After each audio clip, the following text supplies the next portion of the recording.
NCP এখন পর্যন্ত officially কোনো বা কাউকে প্রার্থী ঘোষণা করেনি।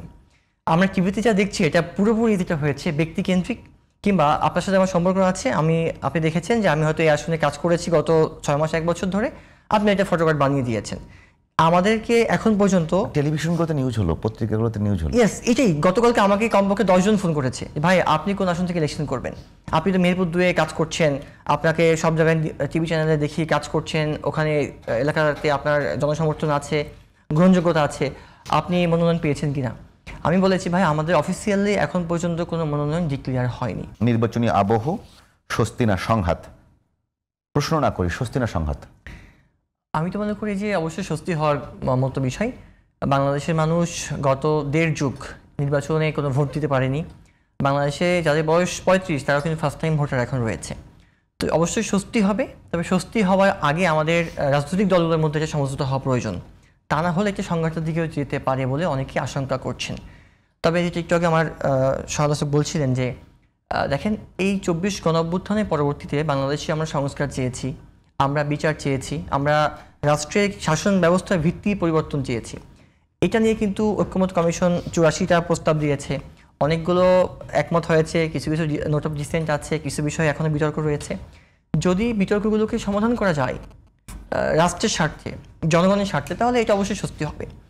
আর যদি মনে করে কেউ সমাধান করতে চায় না, কিংবা আমি বড় সুতরাং আমার কথাই সব চলবে, তখন এটা স্বস্তির চেয়েও অস্বস্তির দিকে যেতে পারে বলে মনে হচ্ছে।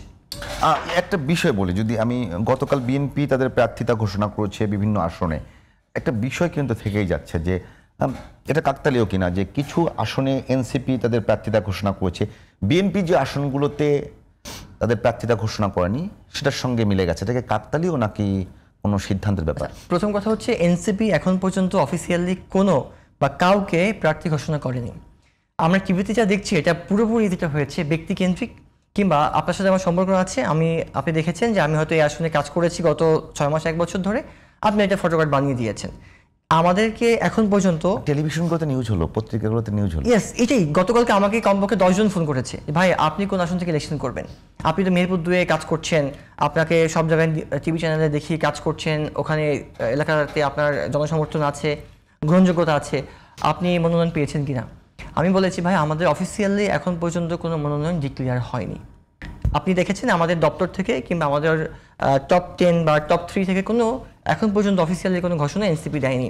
যেগুলো এসেছে এগুলো আনঅফিসিয়ালি কেউ কেউ বলতে পারে কিংবা কোনো মিডিয়া ইউজ করতে পারে, এটা অফিসিয়াল ঘোষণা না।